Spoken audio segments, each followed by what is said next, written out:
You're so awkward that everyone feels uncomfortable. Don't come."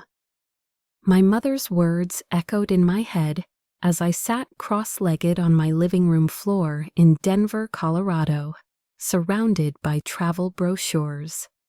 The morning light filtered through the curtains, casting warm patterns on the hardwood floors of my apartment. I should have been preparing for my sister's wedding, but instead I was planning an escape to Paris. My name is Kyla, and I had just turned 26 the week before. For most of my life, I had been the family disappointment, the daughter who never quite measured up to my younger sister, Victoria's sparkling presence.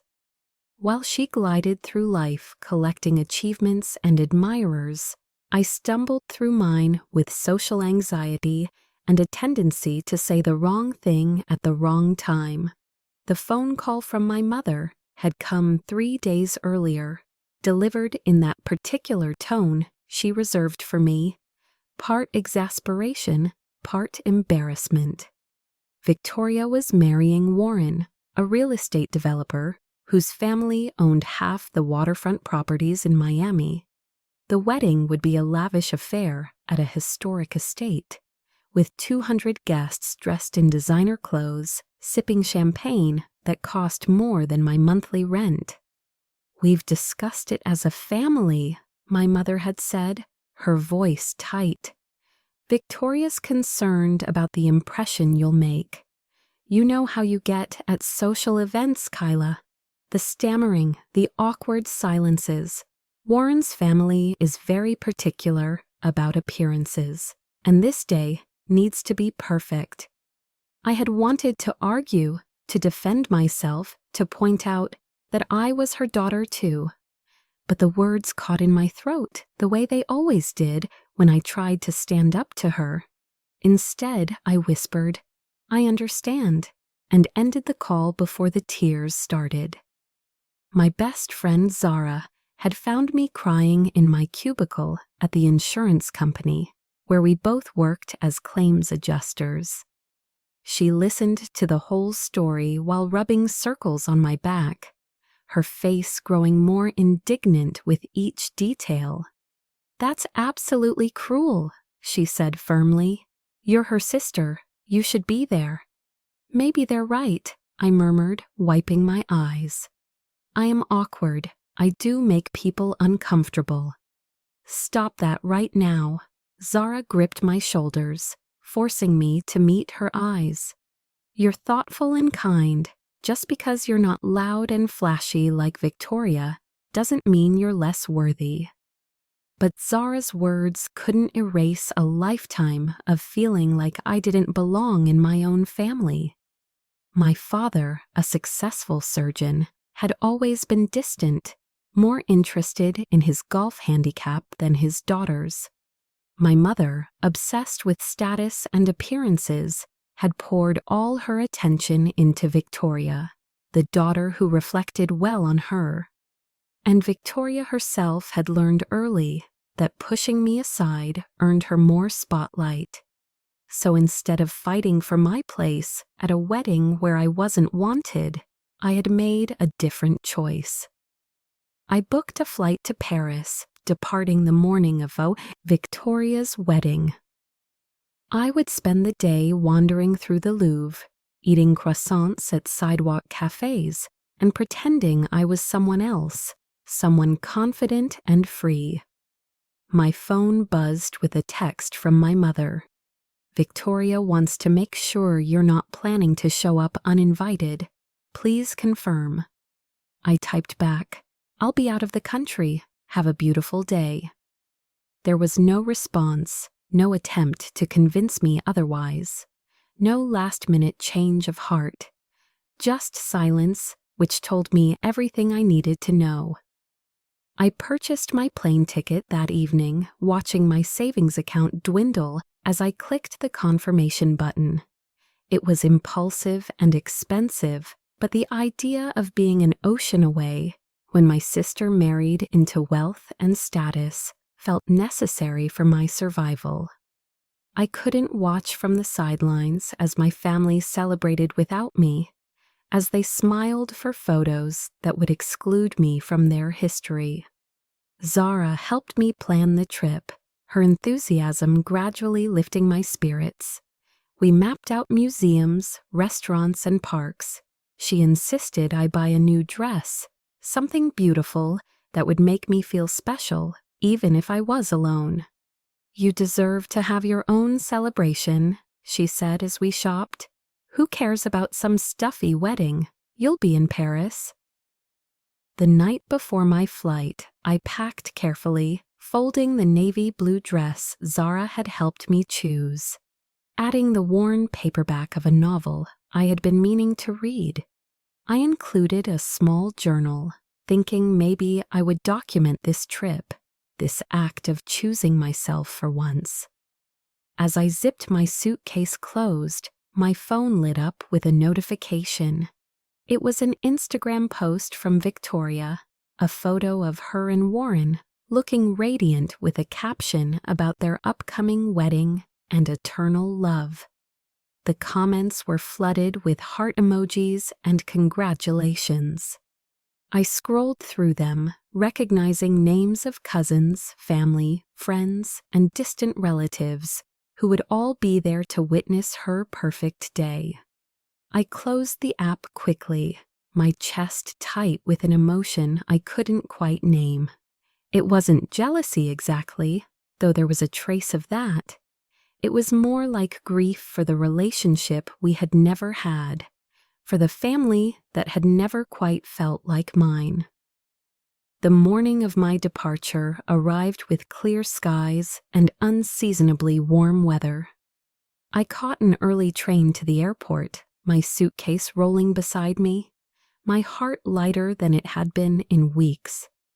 I was doing something for myself, something bold.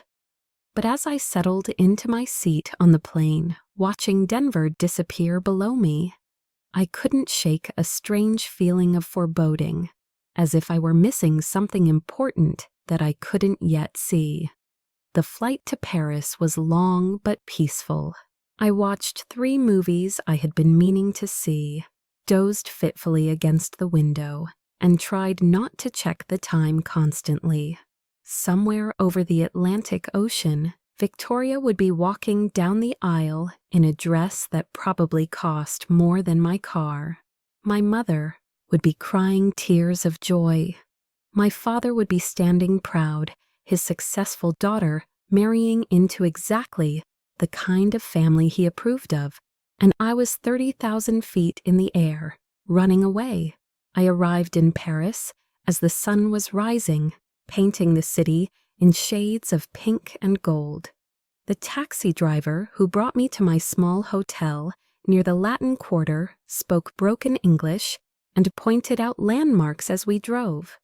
The city was more beautiful than I had imagined, all elegant architecture and tree-lined boulevards. After checking in and taking a quick shower to wash away the travel fatigue, I changed into comfortable clothes and headed out. The wedding would be happening in about 6 hours, mid-afternoon Miami time, early evening in Paris.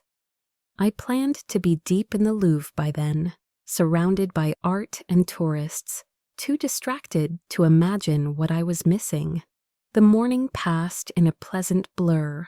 I wandered through the Jardin du Luxembourg, watching children sail toy boats in the fountain. I stopped at a bakery where the woman behind the counter smiled warmly at my terrible French and gave me an extra macaron with my coffee. I walked along the Seine, taking photos of Notre Dame and the bridges, collecting moments to prove I was having a wonderful time. But underneath the surface pleasure, there was a hollow ache. I kept thinking about Victoria, wondering if she had noticed my absence, if anyone had asked where I was. Probably not. My mother had likely told everyone I was sick or busy with work. It would be easier than admitting they had uninvited me. Growing up, Victoria and I had been different from the start. She was born beautiful, with our mother's delicate features and thick, shiny hair. She was naturally charismatic, able to charm adults and make friends effortlessly. I, on the other hand, had inherited my father's height and plain features. I was clumsy at social gatherings, more comfortable with books than people. Our mother had made no secret of her favoritism. Victoria got the best clothes, the bigger bedroom, the first choice of everything. When I tried to object, my mother would sigh and say, "Don't be difficult, Kyla. You know Victoria has more opportunities. We're just being practical." The opportunities she referenced were modeling auditions, beauty pageants, and social events, where Victoria's looks could be displayed. I was expected to fade into the background, to be grateful for hand-me-downs and whatever attention was left over. My father, busy with his surgical practice, barely noticed the inequality. When I tried to talk to him about it once, he patted my head absently and said, "You're both my daughters. Now let me read my journal in peace." The only person who had ever made me feel valued was my grandmother on my father's side. She had lived with us during my childhood, and she saw how the family dynamics hurt me. She would take me on special outings, just the two of us, and tell me I was smart and interesting. "Don't let them make you small," she whispered to me once. "You have your own light, Kyla. Don't let anyone dim it." She died when I was 15, and I felt like I lost my only ally. After that, I retreated further into myself, counting down the days until I could leave home for college. When I finally did, moving into a dorm 3 hours away, I felt like I could breathe for the first time.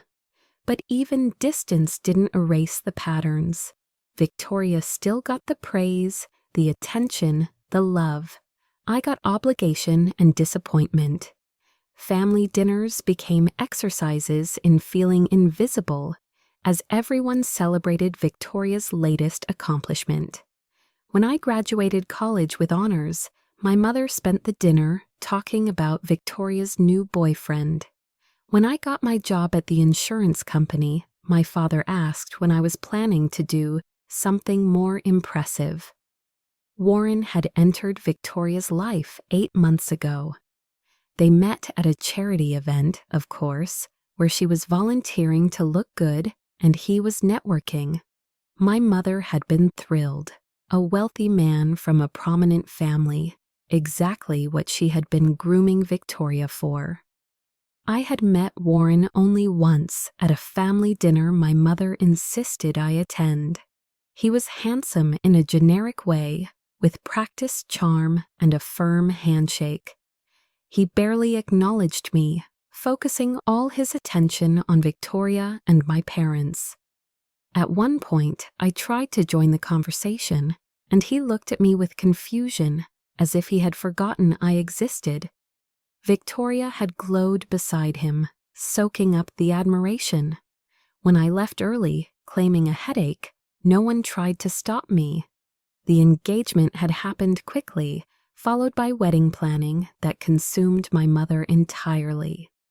Every phone call was about flowers, venues, and guest lists. When I asked if I could help, my mother said, "We have it handled. You'd probably just stress Victoria out." And now here I was in Paris because even my presence at the wedding was considered a liability. By early afternoon, Paris time, I made my way to the Louvre. The museum was crowded with tourists, all of us shuffling through the grand halls, craning our necks to see the famous paintings. I stood in front of the Mona Lisa, surrounded by dozens of other people, taking selfies, and felt overwhelmingly alone. I pulled out my phone, intending to distract myself with something mindless. That's when I opened Instagram, curious despite myself about what I was missing. And that's when my entire world shifted. The first post I saw was from my cousin Jennifer, posted 20 minutes earlier. It was a video, shaky, and obviously filmed on a phone in a hurry. The caption read, "OMG, you guys won't believe what just happened at Victoria's wedding." My stomach dropped as I clicked on it. The video showed the wedding reception, the elegant ballroom filled with round tables draped in ivory linens. Crystal chandeliers sparkled overhead, and I could see the elaborate floral centerpieces my mother had spent months selecting. In the foreground, I could hear the buzz of confused, excited voices. Then the camera focused on the center of the room where my mother stood facing Warren. Her face was red, and even through the small phone screen, I could see she was upset. Warren's face was contorted with anger, his posture aggressive. Victoria stood to the side, her white dress brilliant against the chaos, her hands covering her mouth in horror.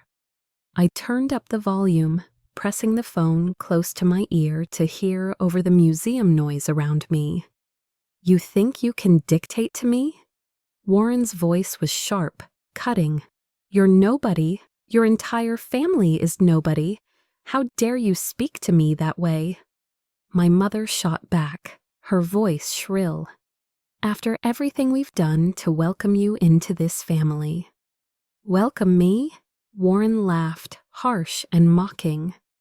"You've been kissing up to me since day one, because you know Victoria's lucky. I even looked at her. She's pretty, I'll give her that. But that's all she's got. And you parading around here like you're somebody important, because you managed to marry a doctor and raise a daughter who can smile on command." The crowd in the video had gone silent, all eyes on the confrontation. I could see guests pulling out their phones, recording from multiple angles. My mother's face had gone pale. "You need to apologize right now. This is my daughter's wedding day." "Your daughter?" Warren stepped closer, his voice dripping with contempt. "Your daughter is a shallow, spoiled brat who's been raised to think her looks are enough. Well, let me tell you something about your perfect family." "Warren, please." Victoria's voice cut in, desperate and thin. "Shut up, Victoria." He snapped without looking at her. "I'm done pretending." What happened next seemed to occur in slow motion. My mother reached out, perhaps to grab Warren's arm, perhaps just to gesture. He jerked back and I actually gasped in the middle of the Louvre, drawing stares from nearby tourists. He spat directly in her face. The sound of shock rippled through the wedding guests in the video. My mother stood frozen, spittle dripping down her cheek, her expression one of absolute disbelief. Victoria let out a sound that was half scream, half sob. "You're all pathetic," Warren said, his voice clear in the stunned silence. "And this wedding is over." He turned and strode out of the frame. The video ended with my mother still standing motionless, guests rushing toward her with napkins, my father appearing from somewhere, his face purple with rage. I stared at my phone screen, unable to process what I had just witnessed. My hands were shaking. People bumped into me as they moved past, but I barely noticed. I clicked on the comments, which had already multiplied. "This is insane. Did he really just spit on the bride's mom? Who even is this guy?" The mother looks so shocked. "This is awful. Wedding of the year for all the wrong reasons." I backed out and searched for Victoria's account. She had posted nothing new, but dozens of people had tagged her in the video, which was spreading rapidly. I found 3 more versions of it from different angles, each showing the same horrifying moment. My phone rang, making me jump. It was Zara. "Kyla, are you seeing this?" she said as soon as I answered. "It's everywhere. Someone I went to high school with just shared it, and she doesn't even know your family." "I just watched it," I said, my voice strange to my own ears. "Zara, he spat on my mother in front of everyone. It's already going viral. There are memes starting. This is going to be huge." I felt dizzy. I found a bench along the museum wall and sat down heavily, still clutching my phone. I should call them. I don't know what I should do. "What can you do? You're in Paris." She was right, and yet I felt guilty for being away, even though I had been pushed away. I felt guilty for the tiny spark of vindication in my chest, the whisper that said they wanted a perfect wedding without me, and look what they got instead. As I sat there, more notifications flooded in. The video was being shared across platforms. News sites were starting to pick it up. Within an hour, it had a trending hashtag: Wedding Spitgate. My phone rang again. This time it was my father. I stared at his name on the screen, my finger hovering over the answer button. He had never called me just to talk, only when my mother made him or when he needed something. What could I possibly say to him right now? I let it go to voicemail. Then my mother called, then Victoria, then my mother again. I watched each call go unanswered, feeling like I was watching my old life collapse from a safe distance. Around me, tourists continued their museum visit, oblivious to my crisis. A family took photos near me, the children laughing. A couple argued in French about which gallery to visit next. Life went on, indifferent. I looked back at my phone, at the frozen frame of my mother's face with spit sliding down her cheek, at Warren's expression of pure contempt, at Victoria's horror-stricken eyes, and I thought, everything is about to change. I finally answered my mother's call on her 5th attempt.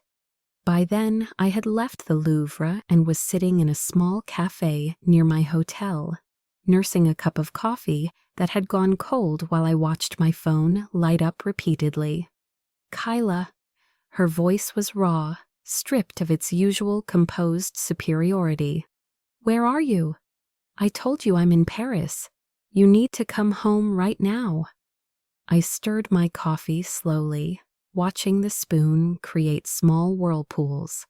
"Why would I do that?" "Don't be difficult." The familiar edge crept back into her tone. "Your sister needs you. This family needs you." "Funny how that works," I said quietly. "The family that didn't want me at the wedding suddenly needs me when things fall apart." "This is not the time for your self-pity. Do you have any idea what we're dealing with? That video has been viewed millions of times.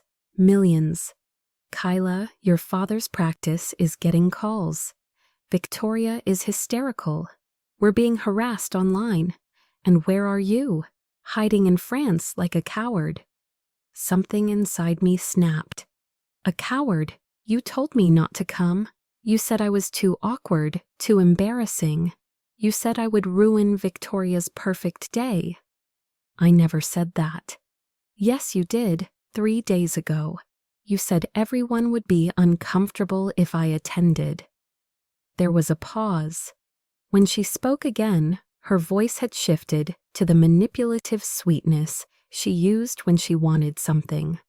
"Kyla, honey, I think you misunderstood. I was just concerned about you feeling overwhelmed by such a large event. You know how anxious you get. Don't gaslight me. I know exactly what you said. Well, regardless of past conversations, we need you now. Victoria is devastated. She's locked herself in her old bedroom and won't come out. Your father is barely holding it together, and her voice cracked convincingly. I'm humiliated. That man spat on me in front of everyone I know. My friends, our family, business associates, everyone saw. I should have felt sympathy. This was my mother, hurt and publicly humiliated, but all I felt was a strange numbness. What do you want me to do about it? Come home, talk to Victoria, help us figure out how to handle this media nightmare. Show the world we're a united family. A united family, I repeated slowly.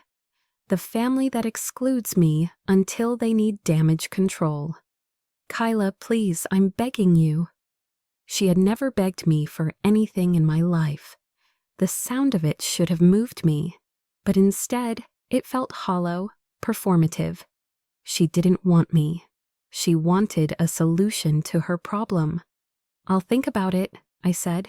I have to go. Kyla, wait. I ended the call and blocked all their numbers. Then I ordered a glass of wine, even though it was barely 3 p.m. The waiter brought it with a sympathetic smile, as if he could sense my distress.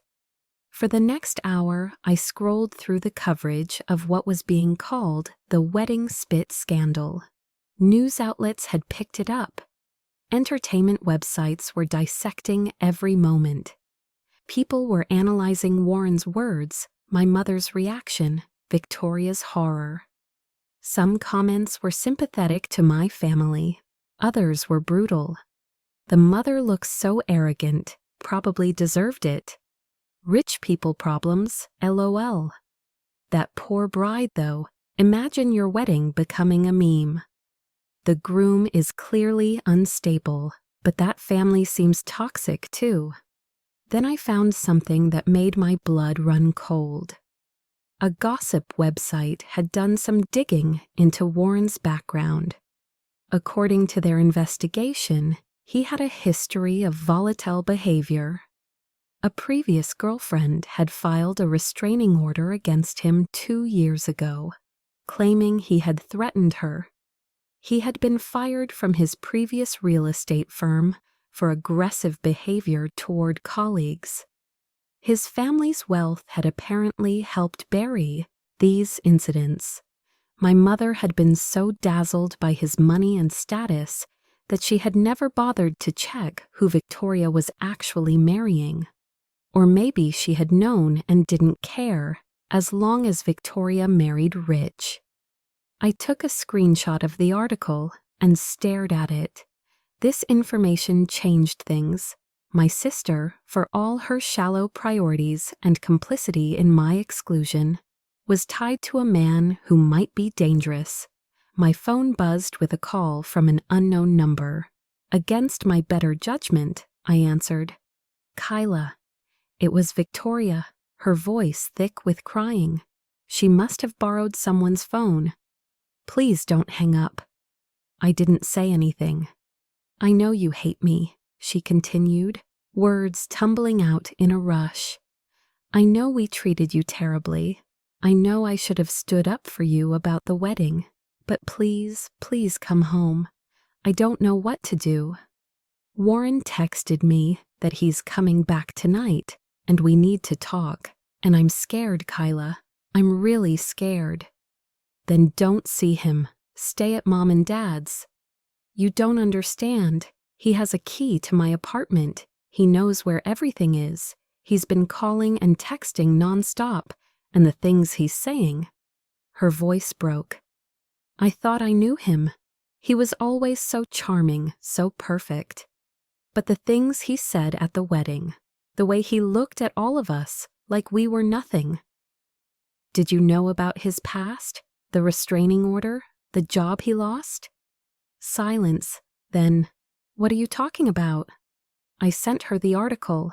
I heard her sharp intake of breath as she read it. Oh my God, she whispered. Oh my God, Kyla, I had no idea. Mom and Dad did all the background stuff. They said he was perfect. They said his family was... They saw money and status and stopped looking. Victoria was crying harder now. I need you, please. I know I don't deserve your help, but I'm your sister. I'm scared of what he might do.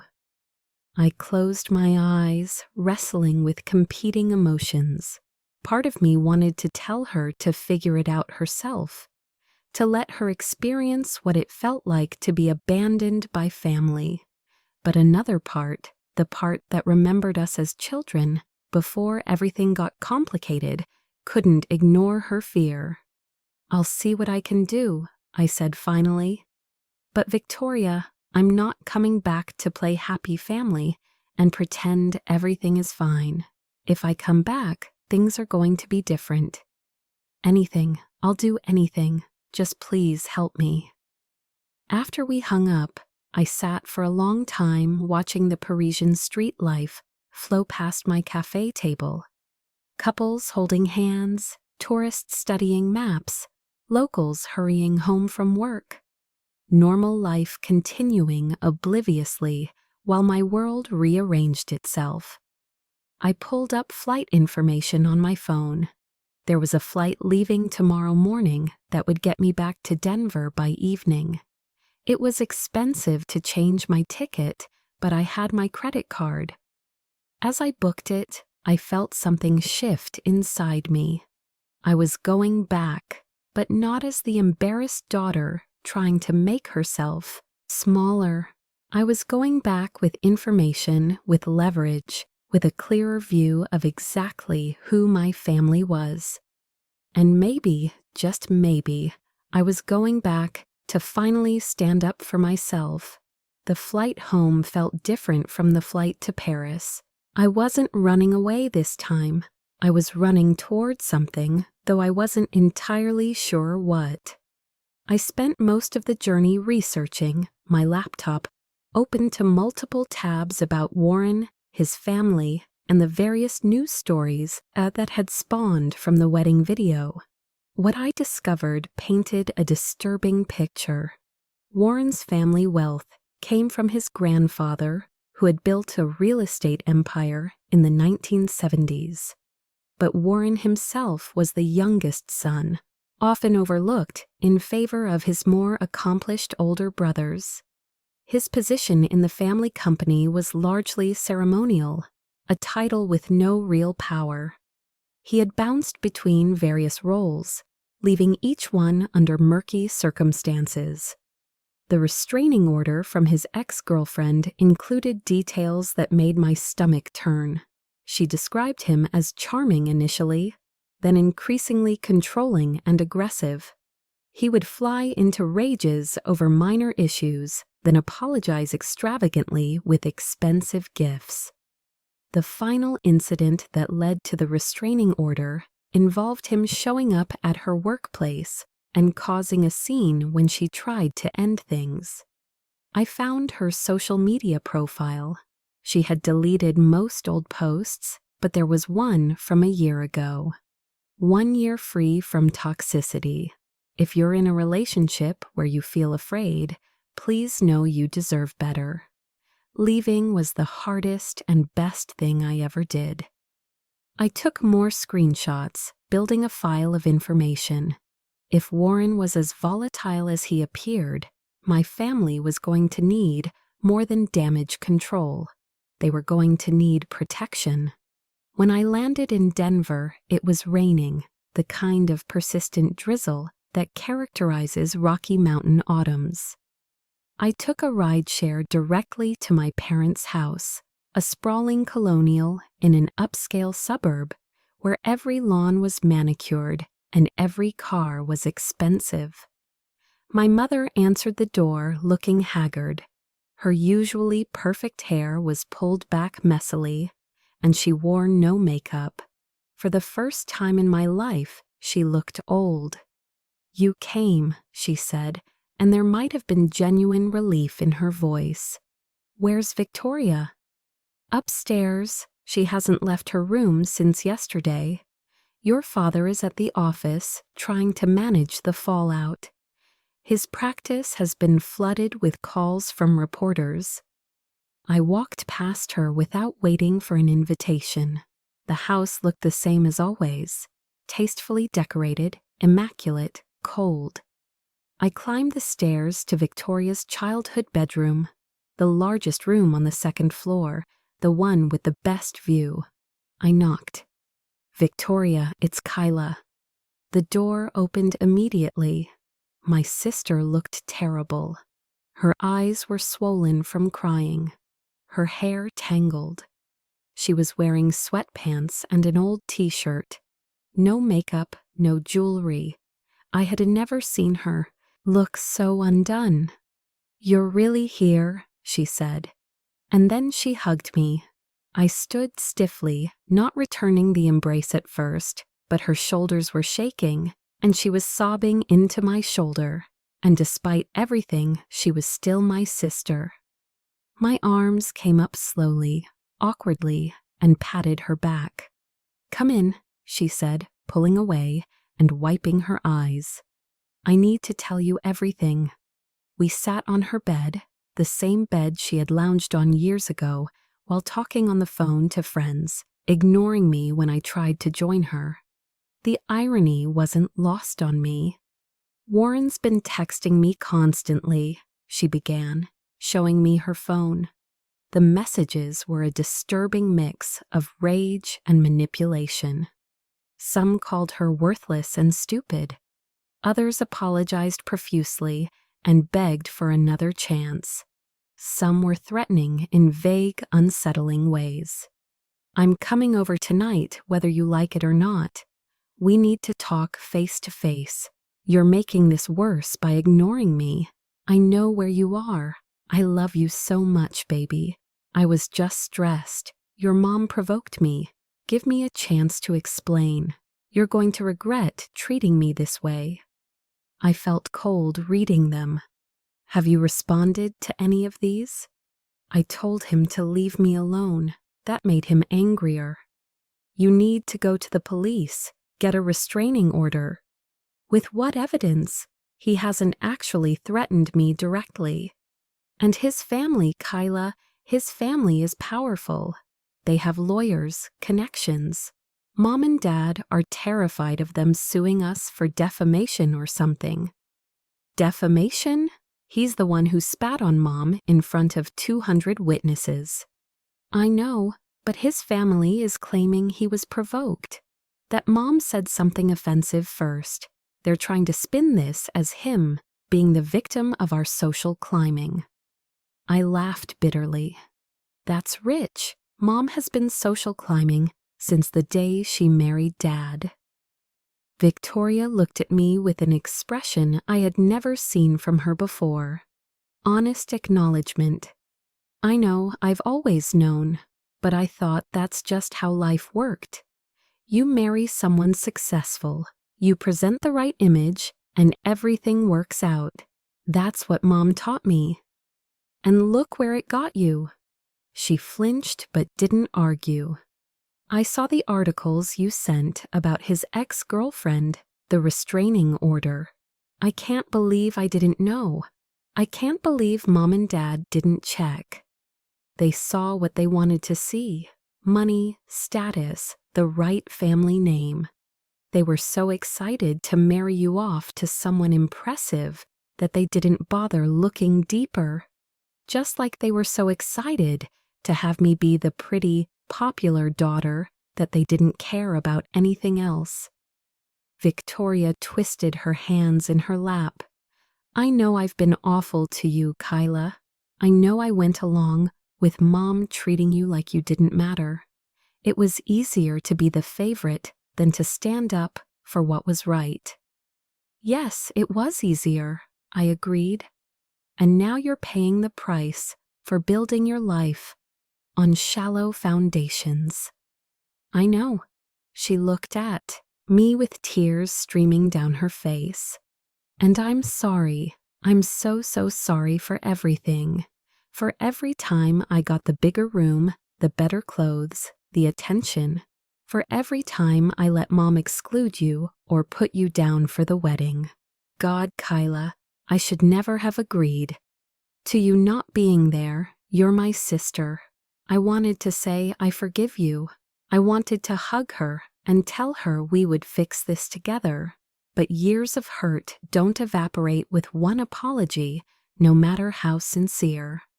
I'm not here to absolve you, I said quietly.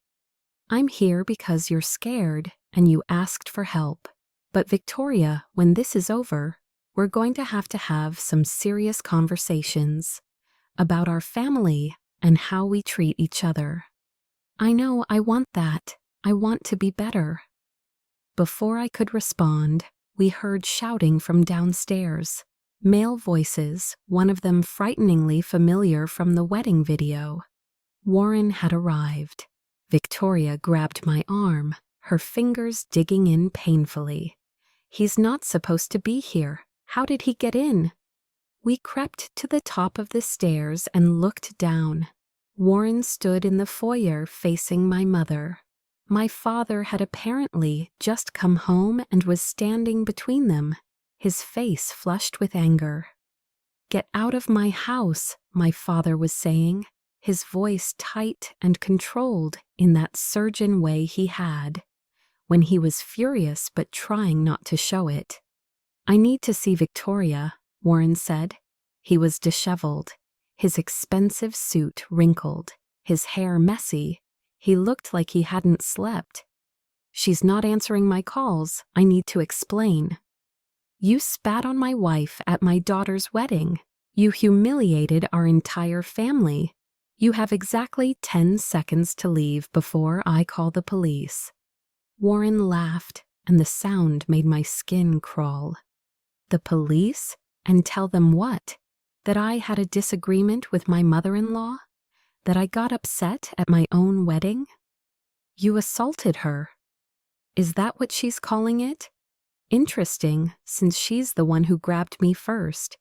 I was defending myself. "That's a lie," my mother shrieked. "I never touched you. You're disgusting." "You're careful," Warren said, his voice dropping to something dangerous. "You might want to watch what you say. My family has very good lawyers. We could make things very difficult for you, for all of you." I felt Victoria trembling beside me.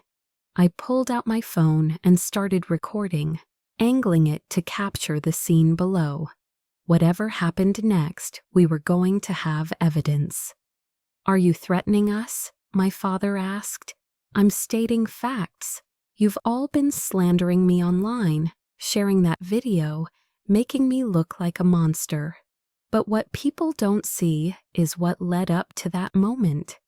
What your wife said about my family, how she insulted my mother, suggested we weren't good enough for precious Victoria." "I never," my mother started. "You absolutely did. You spent months dropping little comments about how we should be grateful to be connected to your family. How your husband, the surgeon, and your beautiful daughter were such prizes.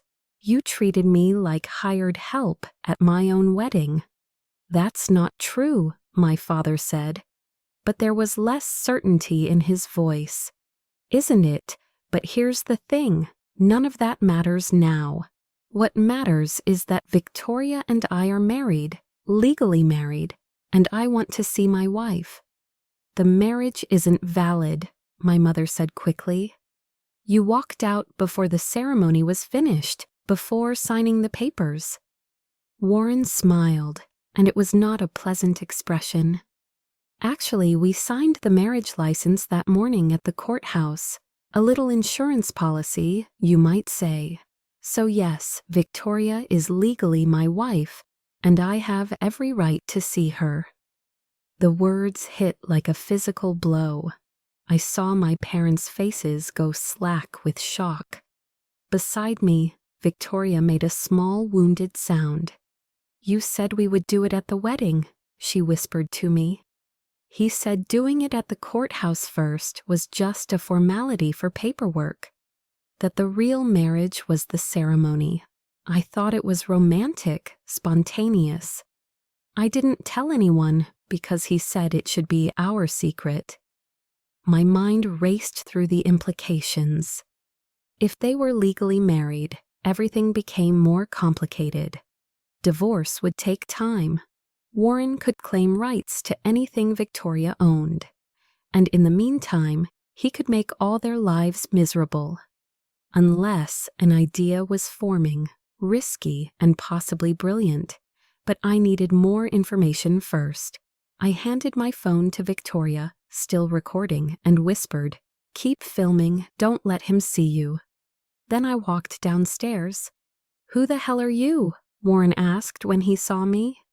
"I'm Kyla, the other daughter, the one who wasn't important enough to invite to the wedding." My parents stared at me like I had appeared out of thin air. My mother looked terrified, my father confused. "Kyla, go back upstairs," my father said. "No, I want to hear what Warren has to say." I turned to him, keeping my voice calm and level. "You're right that my mother can be difficult. She absolutely cares too much about status and appearances. But spitting on her, that was quite a choice. She pushed me too far." "By saying what exactly? What did she say that justified that reaction?" He hesitated, and I saw the lie forming. "She insulted my mother." "Your mother who wasn't at the wedding?" Another hesitation. "She insulted my family." "Can you be specific?" "Because there are a dozen videos of that incident from different angles, and in all of them, the audio is pretty clear. She said, 'After everything we've done to welcome you into this family, that's what set you off. You weren't there. You don't know what happened before the cameras started rolling.' You're right. I wasn't there because my mother told me not to come. Because I'm awkward and embarrassing and would make everyone uncomfortable." I let that hang in the air. "But here's what I do know. I know about Jessica, your ex-girlfriend, the restraining order. I know about the job you lost at Davidson Properties for threatening a coworker. I know about the drunk driving charge that your family's lawyers made disappear. I know that you're the disappointment of your family, the son who can't live up to his brothers, who was given a fake position to keep you busy and out of trouble." "You don't know anything," he said, but his voice had lost its confidence.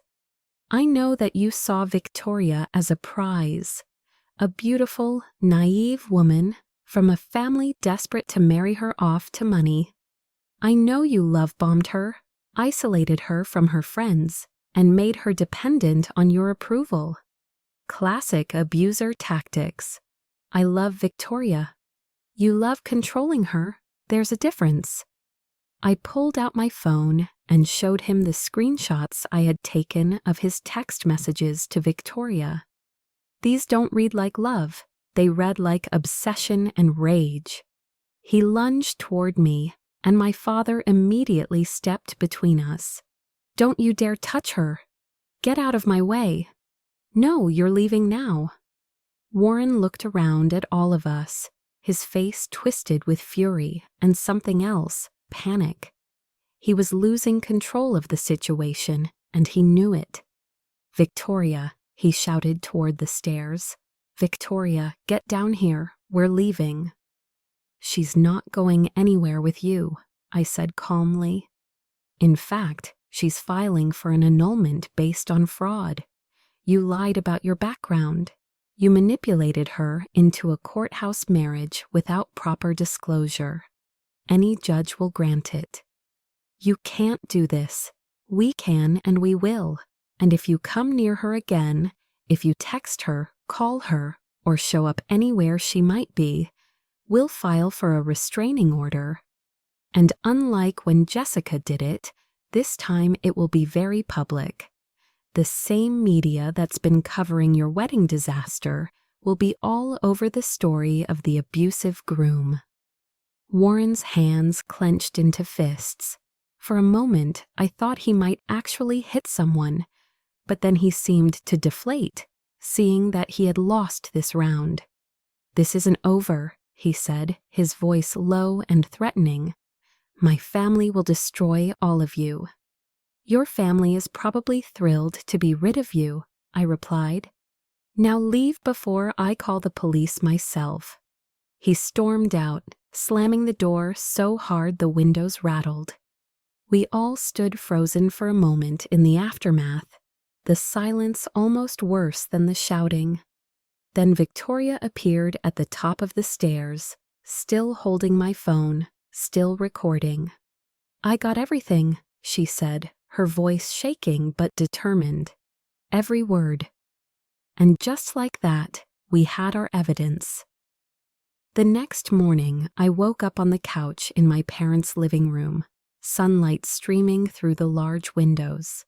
My back ached from the uncomfortable position, but my mind felt clearer than it had in years. Victoria was still asleep upstairs, exhausted from the emotional turmoil of the previous day. My parents were in the kitchen, their voices low and tense. I sat up and checked my phone. The wedding video had now been viewed over 15 million times. Warren's name was trending on social media. More importantly, 3 other women had come forward with their own stories about him. They had seen the news coverage and decided to speak up about their experiences with his controlling, aggressive behavior. I screenshot everything and sent it to the lawyer I had researched on the plane, a woman named Patricia, who specialized in cases involving coercive control and domestic abuse. She had already responded to my initial email, agreeing to take Victoria's case. My mother appeared in the doorway, holding a coffee mug. "You're awake barely." I stood and stretched. "We need to talk, all of us." She nodded and called up to Victoria and my father. 20 minutes later, we were all seated around the dining room table where I had eaten countless silent dinners growing up, where I had been ignored and overlooked and made to feel small. "Here's what's going to happen," I said, taking control before anyone else could speak. "Victoria is going to meet with Patricia, the attorney I found, this afternoon. We're filing for an annulment based on fraud and coercion. We have the video from last night, we have his text messages, and we have statements from his ex-girlfriend and the other women who have come forward." "What if his family retaliates?" my father asked. "Let them try. With this much public attention, any legal action they take will be scrutinized. They're more likely to want this to go away quietly than to drag it out in court." "And the media?" my mother asked. "How do we handle them?" "We don't hide, we tell the truth." I looked at Victoria. "You're going to give one interview, carefully controlled with a reputable journalist. You're going to tell your story about being manipulated and deceived. You're going to be the sympathetic bride who discovered her groom was not who he claimed to be." "I don't know if I can do that," Victoria said quietly. "You can and you will, because right now you're just a punchline in a viral video. But if you take control of your narrative, you become a survivor, someone other women can relate to." My mother was studying me with an expression I had never seen before, something like respect. "When did you become so capable?" "I always was. You just never bothered to notice." The words hung in the air. My father looked uncomfortable. Victoria stared at her hands. My mother's face flushed, but for once, she didn't argue. "You're right," my mother said finally, her voice barely audible. "I never saw you clearly. I was so focused on Victoria, on the life I wanted for her, that I failed you as a mother. I hadn't expected an admission." "Yes, you did." "I'm sorry, Kyla, truly sorry. I know that doesn't fix anything, but I need you to know that I see it now. How badly we treated you, how unfair it all was." Victoria reached across the table and took my hand.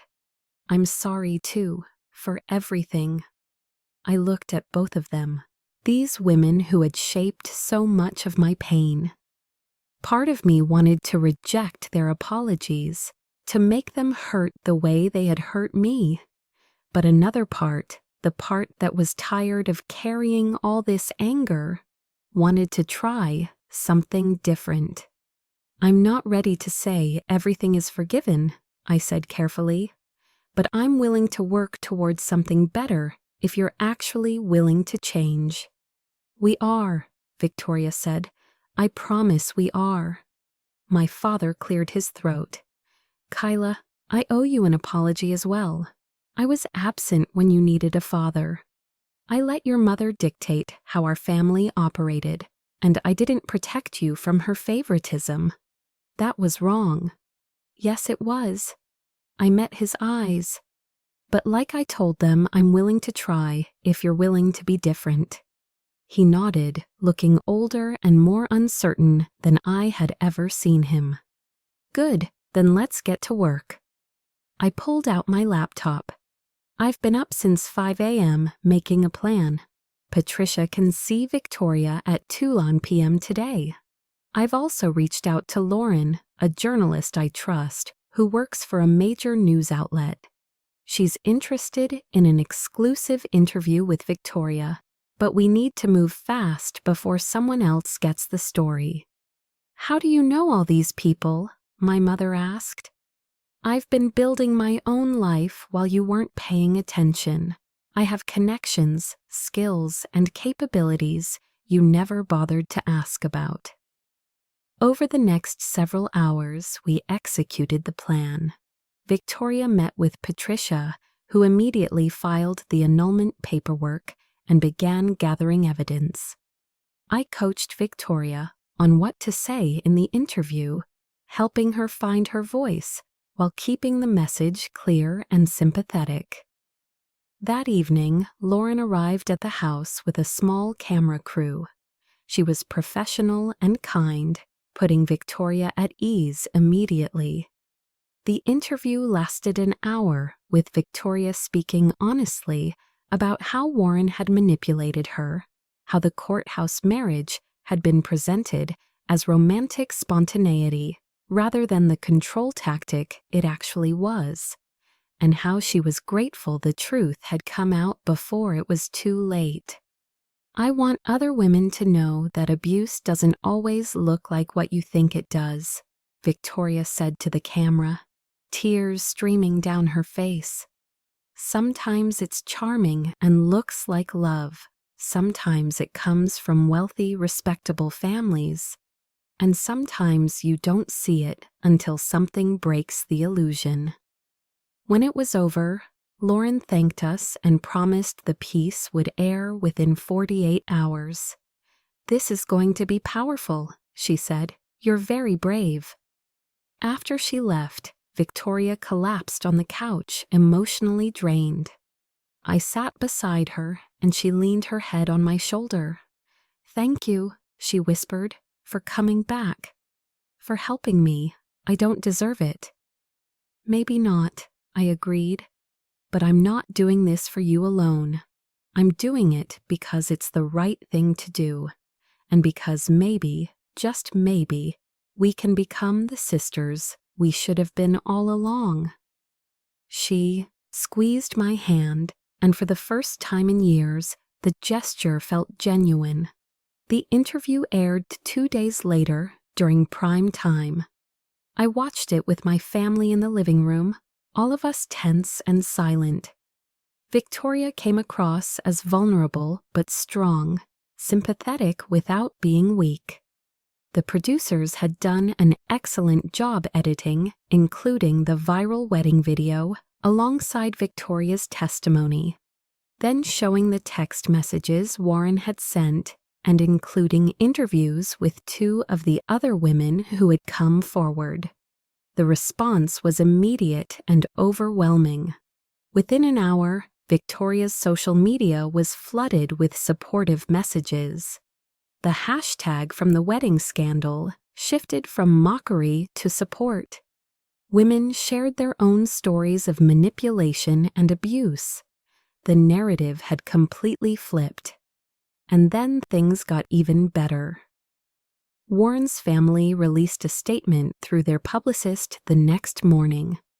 It was carefully worded, clearly written by lawyers, but the message was clear. They were cutting ties with Warren.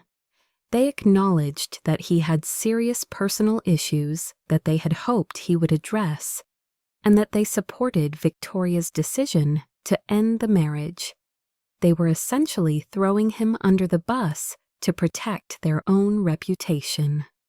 "They're protecting their empire," my father said, reading the statement on his phone. "They don't want to be associated with this disaster." "Which means they won't fight the annulment," Patricia confirmed when I called her. "I've already heard from their attorneys. They're willing to settle quickly and quietly. Warren will get nothing from Victoria, and they're prepared to ensure he doesn't contest it." "What about Warren himself?" I asked. "He's gone silent, deleted all his social media. Apparently, he's checked into some kind of wellness retreat in Arizona. His family basically paid to make him disappear for a while." I felt a surge of satisfaction.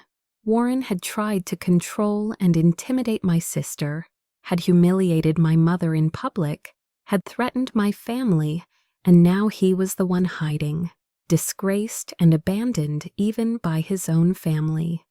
But there was still one more thing I needed to do. That afternoon, I drove to the local news station where the wedding video had first gone viral. I had called ahead and arranged a meeting with the station manager, a woman named Helen, who had been surprisingly receptive to my pitch. "So you want to do a follow-up piece?" she said, leaning back in her office chair. "About you, the sister who wasn't invited? Not just about me, about how families can be toxic, how favoritism damages relationships, and how sometimes the person everyone overlooks is the one who ends up saving everyone else." Helen smiled. "I like it. It's a great angle. The forgotten daughter who comes back to rescue her family. Very compelling." And it's true. I pulled out my phone and showed her the text message from my mother, the one telling me not to come to the wedding because I was too awkward. "I have documentation of everything. I can show how this family operated, how I was treated, and how I chose to help them anyway." "Why are you doing this? If they treated you so badly, why expose yourself this way?" "Because I'm done being invisible. I'm done letting other people write my story. And because maybe, just maybe, some other woman who feels invisible in her family will see this and realize she has value too." Helen studied me for a long moment. "You know, this will make your family look bad, your mother especially." "They made themselves look bad. I'm just telling the truth about it. And honestly, they've agreed to this. They know they need to own their mistakes." Which was true. I had discussed this with my parents and Victoria the night before. My mother had been resistant at first, worried about her reputation, but my father had surprised us all. "Let her do it," he had said firmly. "We deserve to be held accountable, and Kyla deserves to be seen." So here I was, agreeing to an interview that would air in 3 days, right after another update on Victoria's story. The forgotten daughter and the golden child, both telling their truths. The interview itself was cathartic. I spoke honestly about growing up in Victoria's shadow, about the constant feeling of not being good enough, about being uninvited from the wedding. I showed the text messages. I explained how I had gone to Paris to escape, only to watch my family's perfect day implode from an ocean away. "But you came back," the interviewer said. "Even after everything they put you through, you came back to help." I came back because my sister was scared and asked for my help, and because despite everything, they're still my family. But I came back on my terms this time, not as the forgettable daughter, but as a capable adult who deserves respect. And have things changed? They're changing. My mother is in therapy. My father is making an effort to be present. Victoria and I are rebuilding our relationship. It's not perfect, and it won't be fixed overnight, but for the first time in my life, I feel seen by them. What would you say to other women who feel invisible in their families? I looked directly at the camera. You are not the problem. Your value doesn't depend on someone else recognizing it. And sometimes the best revenge is not letting them diminish you anymore. Stand up, speak out, take up space. You deserve to be here.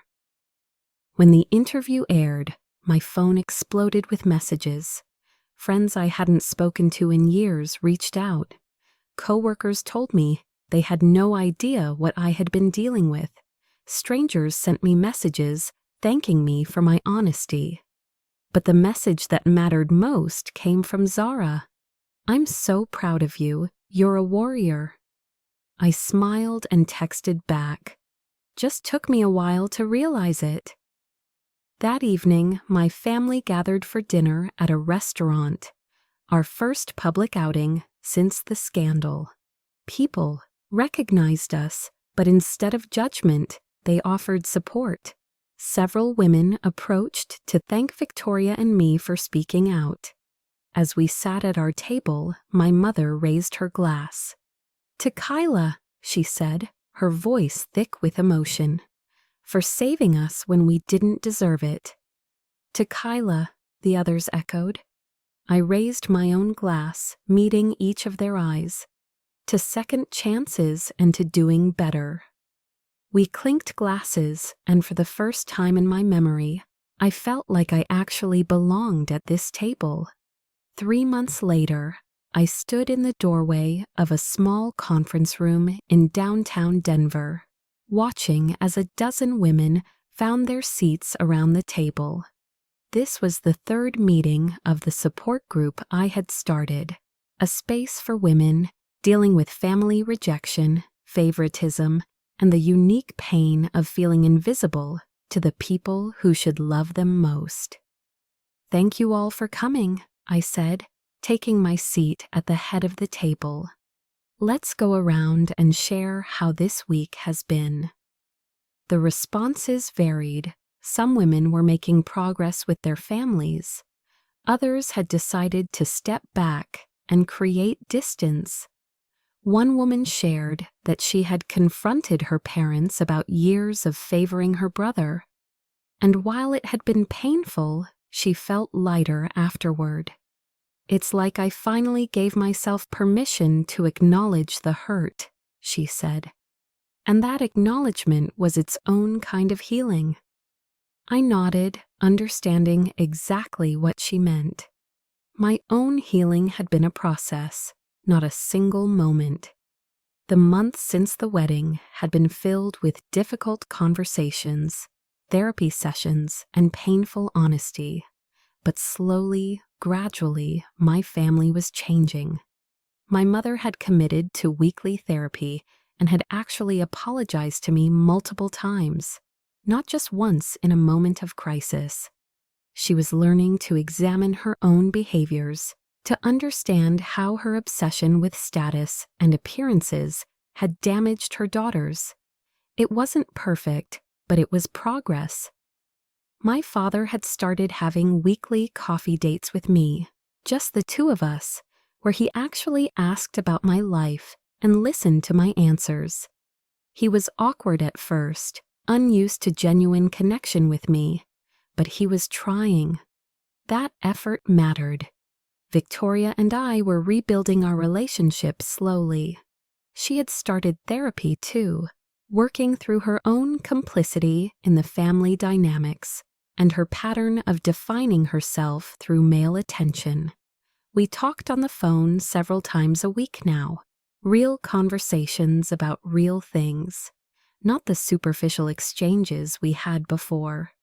The annulment had been finalized without any contest from Warren or his family. Victoria had moved into her own apartment, a modest place she could afford on her own, and was going back to school to finish the degree she had abandoned when she started focusing on finding a wealthy husband. I spent so much time trying to be what Mom wanted that I forgot to figure out what I wanted, she told me during one of our phone calls. I'm 24 years old, and I'm just now asking myself what I actually enjoy doing. Better late than never, I said. As for Warren, he had quietly settled into obscurity. The wellness retreat had turned into a longer stay, and rumors suggested his family had essentially paid him to stay away and keep a low profile. His social media remained deleted. The few people who claimed to have seen him said he looked diminished, broken even. I didn't waste energy feeling sorry for him. He had made his choices, and now he was living with the consequences. My energy was better spent on building something positive. The support group had grown from my initial idea into something real and meaningful. We met twice a month, and women kept finding us through word of mouth and social media. Some came to a few meetings and moved on. Others became regulars, forming friendships and supporting each other through their family struggles.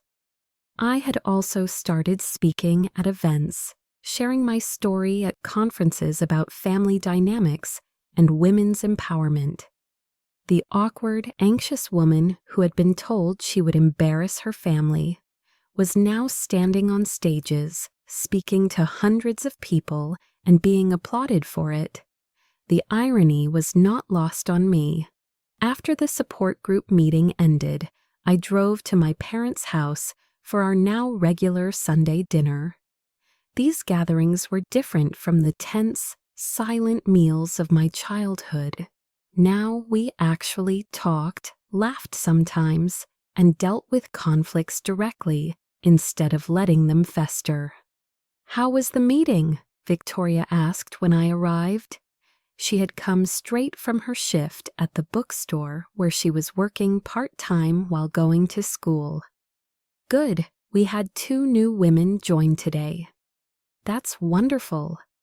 My mother was setting the table, and she looked at me with genuine pride. "You've built something really special, Kyla." "Thanks, Mom." We sat down to dinner, and my father asked about my work at the insurance company. I told them about a promotion I had been offered, a management position that would give me more responsibility and a significant raise. "I'm proud of you, kiddo," my father said. "You've handled everything this year with remarkable grace and strength." "I learned that I'm stronger than I thought," I replied. "Turns out being underestimated your whole life teaches you resilience." My mother flinched slightly at the comment, but she didn't deflect or make excuses. "We gave you every reason to walk away from us completely," she said. "The fact that you didn't, that you gave us a chance to do better, is more than we deserved." "You're right," I agreed, "but people are more than their worst moments. We're all trying to be better. That's what matters now." After dinner, Victoria and I sat on the back porch drinking tea and watching the sunset paint the sky in shades of orange and pink. We were quiet for a while, comfortable in each other's presence, in a way we had never been before. "Do you think you'll ever fully forgive us?" Victoria asked softly. I considered the question. "I think forgiveness is a process, not a destination. I'm working on it. Some days are easier than others." "That's fair." She paused. "I'm working on forgiving myself, too, for being so shallow, so complicit in how you were treated." We were both products of how we were raised. You were rewarded for certain behaviors, and I was punished for being myself. We're both unlearning those patterns now. When did you get so wise? I laughed. When I was sitting alone in Paris, watching my family's perfect day fall apart and realized I had a choice. I could stay bitter and let the pain define me, or I could use it to become someone stronger. I chose the second option. I'm glad you did. I'm glad you came back. Me too. We sat in companionable silence as the stars began to appear. My phone buzzed with a message from Zara asking if I wanted to grab brunch next weekend.